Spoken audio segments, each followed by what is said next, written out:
Today is Sunday, August 13th, 2023, video log. It's 5:09 p.m. Eastern Time.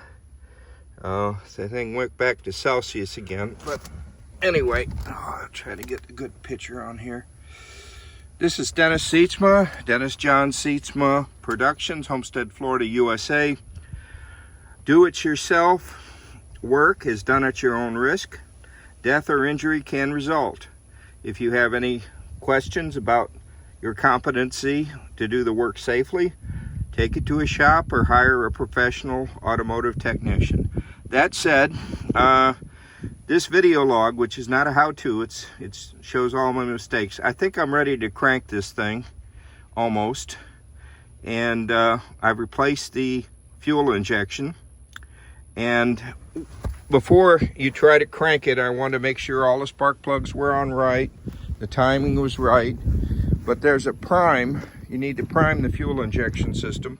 There's a factory prime connector there. Now on some vehicles they're in different places, but in this 1994 Astro van it's on the passenger side, as you see here.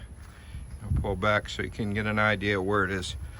Anyway, that is it, and that's a good place to test to see if you've got a fuel relay. Now this should be a fused link, but I don't have a fuse, so I'll have to use this wire. But to prime the system, you connect it to power. And to make sure I've got fuel pressure at spec, which was set by GB Remanufacturing, and they sealed up the regulator so I can't adjust it.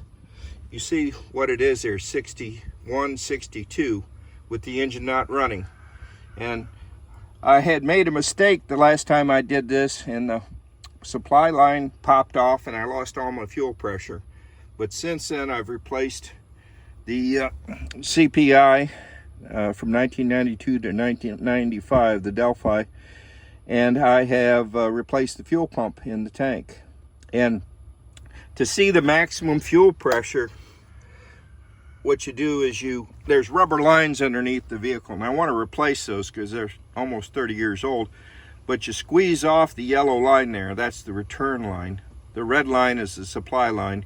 You squeeze that off and you'll see this.